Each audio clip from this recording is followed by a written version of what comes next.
기도하겠습니다. 주님, 우리의 날들과 우리의 때와 우리의 남은 시간을 알게 하셔서 지혜로운 삶을 살게 해 주시옵소서. 우리는 영원히 흘러가고 영원히 다시 태어나는 존재들이 아니라 단 한 번밖에, 아주 짧은 시간밖에 살아갈 수 없는 존재이고, 이 시간 속에서 하나님을 선택하지 못하면 영원한 멸망으로 들어간다는 것을 기억하고, 주여 우리의 하루하루를 의미 있고 보람 있게 선하게 살아갈 수 있도록 이 새벽에도 우리에게 성령의 역사를 부어 주시옵소서. 예수 그리스도 이름으로 간절히 기도드렸습니다. 아멘. 오늘은 요엘서의 말씀, 주의 날이라는 제목으로 하나님의 말씀을 전하고자 합니다. 우리는 날이 연속해서 계속 흘러간다고 착각을 합니다. 그래서 사람들은 오늘, 내일 이렇게 해서 어제의 연속선상에서 오늘이라는 날이 있고, 오늘의 연속선상에서 내일이라는 날이 이렇게 이어진다고 생각을 해요. 그래서 우리는 날들을 표현할 때 강물처럼 흘러간다 이런 표현을 쓰죠. 쭉 이어져서 흘러간다라고 착각을 하게 되는 겁니다. 그러나 실제로는 날은 절대로 흘러가지 않습니다. 어제의 날은 어제로 끝난 거고, 오늘의 날은 새로운 날이 펼쳐진 거예요. 어제하고 오늘이 연속선상에 있는 게 아닙니다. 우리가 단지 어제를 기억하니까 어제하고 오늘이 연속적으로 이어졌다라고 착각할 뿐이지, 어제의 날과 오늘의 날은 다릅니다. 그래서 실제로는 날들은 강물처럼 흘러가는 게 아니라 마치 공작의 꼬리처럼 날들은 다 펼쳐지는 것입니다. 자, 우리가 창세기를 읽어봅니다. 천지창조의 이야기를. 자, 그러면 날이 쭉 흘러갑니까? 아니면 하루하루 펼쳐집니까? 하루하루 펼쳐지죠. 자, 날들이 이어진다라고 생각하면 이렇게 천지창조를 생각해야 돼요. 빛이 생기고, 그 빛의 영향으로 궁창이 생기고, 빛과 궁창의 영향으로 땅과 바다에 식물이 생기고, 이렇게 되면 이제 진화론이 되는 거죠. 그래서 날들은 쭉 그냥 연결돼서 그냥 자연스럽게 펼쳐진다 이렇게 생각합니다. 절대로 그렇지 않습니다. 첫째 날에는 첫째 날이 펼쳐지는 거고, 둘째 날에는 둘째 날이 펼쳐지는 겁니다. 하나님은 모든 날들을 프로그램화 해놨어요. 그래서 어제가 오늘에 영향을 미치는 건 없습니다. 다 날들은 펼쳐지는 거예요. 그래서 우리는 그거를 때라고 부릅니다. 때. 그래서 날과 때는 다른 거죠. 그래서 진짜 깊은 이해를 가지면은 시간은 날로 흘러가지 않고 때로 흘러가요. 그래서 그 때를 아는 사람이 지혜로운 사람입니다. 나를 아는 사람은 어리석은 사람이에요. 다 그냥 쭉 흘러갈 거라고 생각해, 영원히. 자, 날이 쌓여서 결과를 만드는 게 아닙니다, 절대로. 자, 예를 들어서 한번 설명을 해보겠습니다. 제가 어제 학교에 가서 엄청 책을 복사를 했거든요. 이제 책을 다 살 수가 없죠. 돈이 비싸니까. 그래서 중요한 파트만 이제 복사를 하는 거죠. 그래서 어제 책을 정말 엄청나게 복사를 했는데, 제가 학교 다니던 게 20년 전인데, 2002년. 근데 그 복사실에서 일하시는 분이 아직도 있더라고, 아직도. 똑같이. 20년이 지났는데, 2025년인데도 똑같은 분이 아직도 계세요. 그래서 제가, 진짜 20년째 계속 복사를 하고 계시네요. 자, 그분은 감신대 도서관 앞에서 20년째 복사실을 운영하면서, 자, 20년도 넘게 신학책을 복사하고 제본 뜨고 그걸 계속 그 책을 엮는 거예요. 20년째 신학책만 만지시는 분이에요. 그분은 신학을 잘 알까요? 모를까요?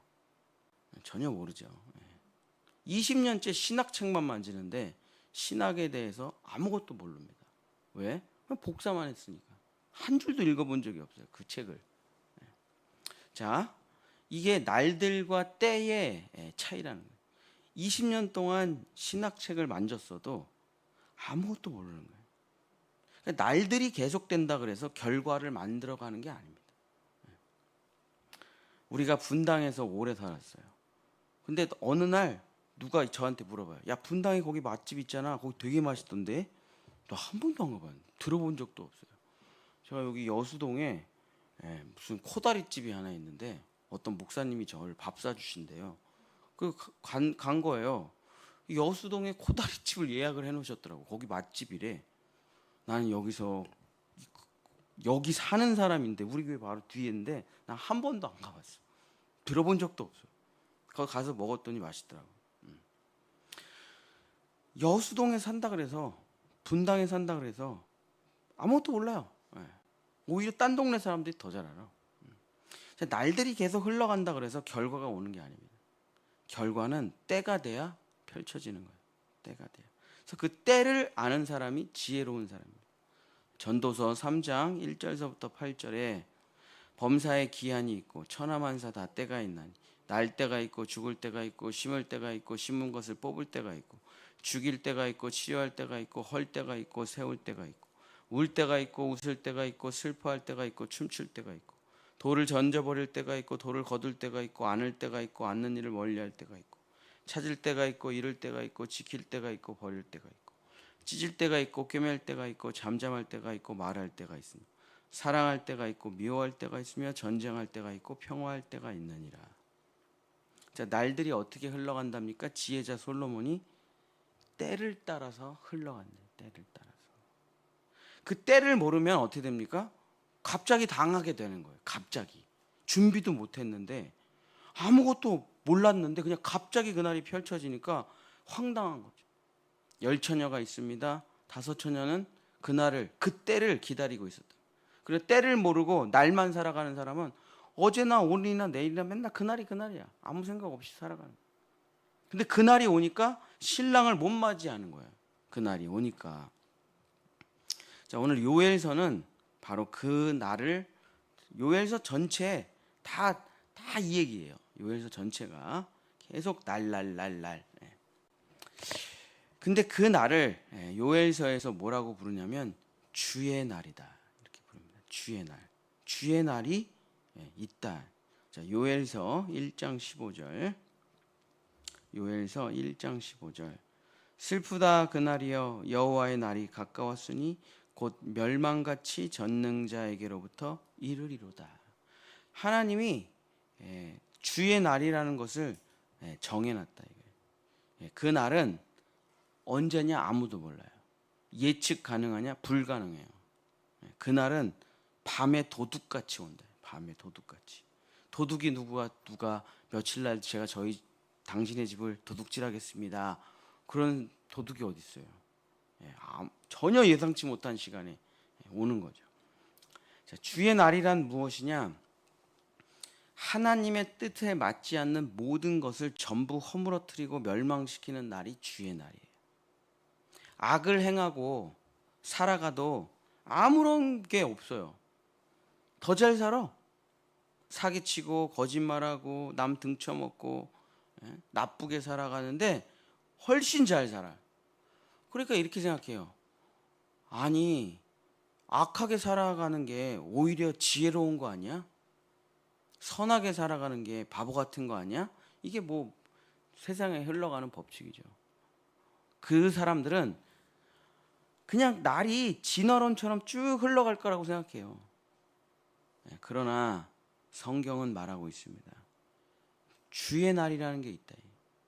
너가 악을 행하면 하나님께서 회개하라, 돌아오라, 그만하라 말씀하시는 때가 있어요. 근데 계속 안 들어요. 그 때가 차면 어떻게 됩니까? 주의 심판의 날이 반드시 임한다는 거예요. 반드시. 주의 날은 나쁜 것, 악한 것, 더러운 것, 부정한 것, 추악한 것, 쓸모없는 것을 다 멸망시키는 겁니다. 하루아침에 쫙. 요엘서 2장 31절 32절 여호와의 크고 두려운 날이 이르기 전에 그 날이 반드시 있다. 그 날이 이르기 전에 회개하고 돌아오라. 해가 어두워지고 달이 핏빛같이 변하려니와 누구든지 여호와의 이름을 부르는 자는 구원을 얻으리니 이는 나 여호와의 말대로 시온산과 예루살렘에서 피할 자가 있을 것이며 남은 자 중에 나 여호와의 부름을 받을 자가 있을 것임이니라. 그래서 주의 날은 모든 것을 멸망시켜요. 하나님의 뜻에 맞지 않는 모든 악한 것을 전부 멸망시킵니다. 그리고 32절에 있는 것처럼 다시 새로운 좋은 씨가 심겨져요.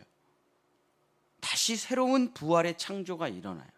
악한 것은 죽이고 나쁜 것은 죽이고 좋은 것은 새롭게 하나님이 심어요. 그렇죠. 자, 땅이 있습니다. 농부가 있어요. 다 엉겅퀴만 열린 거예요. 자, 그럼 어떻게 합니까? 다 뽑아버리고 새로 좋은 씨들을 심어서 내년에 좋은 열매를 맺게 하는 거죠. 근데 이 날이 없다라고 생각하는 거예요. 하나님을 안 믿는 사람들, 세상 사람들은 그런 날이 어디 있냐? 그런 날은 역사 속에서 언제나 있었어요. 언제나. 그래서 주의 날이란 악한 것을 멸망시키고 선하고 아름답고 좋은 새로운 것을 새롭게 세우는 날이에요. 요엘서 3장 1절 보라 그날 곧 내가 유다와 예루살렘 가운데에서 사로잡힌 자를 돌아오게 할 그때에.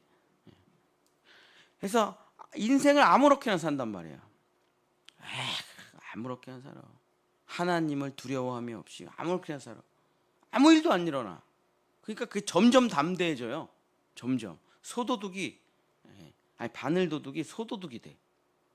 그러나 반드시 잡히는 날이 있고 반드시 감옥에 들어가는 날이 있고 반드시 자기가 저지른 죄의 대가를 치를 날이 있다 이거예요. 또 선한 일을 하는 사람은 늘 고난받는 것 같아요. 왜 나만 이렇게 힘들지? 왜 이렇게 나만 이렇게 살아야 되지?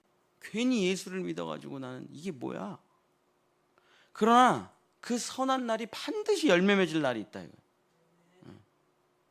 반드시 때가 되면 상상치도 못한 30배, 60배, 100배의 결실을 맺는다. 사랑하는 성도 여러분, 말씀을 마치겠습니다. 요한복음 5장 29절에 이런 말씀이 있습니다. 선한 일을 행한 자는 생명의 부활로, 악한 일을 행한 자는 심판의 부활로 나오리라. 이게 주의 날이에요. 주의 날. 주의 날은 어느 날 반드시 갑자기 확 펼쳐진다. 마치 공작의 꼬리처럼 쫙 펼쳐진다. 감추어졌던 게 팍 펼쳐진다. 그리고 가끔은 이제 저도 동물원에 가요. 그러면 다른 새는 안 봐요. 뭐만 보냐면 독수리하고 공작만 보죠. 다른 건 재미가 없어. 근데 공작이 확 감춰져 있어요. 꼬리가 길게 저렇게 긴 꼬리를 가지고 어떻게 살아가는지 몰라. 그러다가 운이 좋으면 동물원에서 쫙 펼쳐진 거를 우리가 구경한다. 세상에 그렇게 아름다울 수가 없어요. 그래서 옛날에는 공작이 그 깃털로 이렇게 펜도 만들고 그랬잖아요. 그죠? 어느 날 갑자기 쫙 펼쳐져. 선한 일을 행한 자는 생명의 부활로, 악한 일을 행한 자는 심판의 부활로. 사랑하는 성도 여러분, 흥부로 살았던 사람은 주의 날이 찾아오면 뭐가 열리죠? 대박이 열려요. 대박. 근데 놀부로 살았던 사람은 주의 날이 찾아오면 뭐가 열려요? 쪽박이 열려요. 쪽박. 똥바가지가 열려요. 거기서 도깨비가 나오죠. 그날이 안 올 거라고 생각하지 말라. 그날은 이미 무조건 펼쳐지게 하나님께서 프로그램을 해놨다는 거예요. 이게 요엘서의 이야기입니다. 사랑하는 본향의 성도 여러분, 주의 날이 있다. 주의 날이. 악하게 살았던 사람은 악한 열매로, 선하게 살았던 사람은 선한 열매로 반드시 그때가 되면 펼쳐진다. 우리 본향의 성도 여러분, 하나님의 뜻대로 아름답게 선하게 사시길 축복합니다. 그날이 오면 엄청난 열매가 맺혀지게 될 것입니다. 그 악한 인생을 부러워하지 말고 악하게 살아가는 사람들을 또 미워할 것도 없어요. 언젠가 다 징계를 받게 되기 때문에 우리는 선한 일을 하며 선한 싸움을 싸우며 주의 날을 기다리는 복된 본향의 성도들 되시기를 예수님의 이름으로 간절히 축복합니다. 하나님 아버지, 하나님은 다 알고 계시고 지켜보고 계시며 기다리고 계시고 심판의 날을 정하셨으며 또한 구원의 날을, 보상의 날을 다 이미 정해놓으셨습니다. 악한 사람이 악한 일을 하는 것, 선한 사람이 선한 일을 하는 것은 다 그 마지막에 심판이 있고 상급이 있는 것입니다. 주여, 하나님을 경외하고 하나님을 두려워하고 하나님의 뜻대로 살아가는 우리 본향의 성도들, 우리 자녀들 될 수 있도록 도와주시옵소서. 그래서 정말 30배, 60배, 100배의 결과를 맺는 주여 하나님의 옥토밭의 성도들 될 수 있도록, 백향목의 성도들 될 수 있도록, 푸르른 무성한 숲이 될 수 있도록 축복하여 주시옵소서. 여호와는 내게 복을 주시고 너를 지키시기를 원하며 여호와는 그 얼굴을 내게 비추사 은혜 베푸시기를 원하며 여호와는 그 얼굴을 내게로 향하여 드사 평강 주시기를 원하노라. 아멘.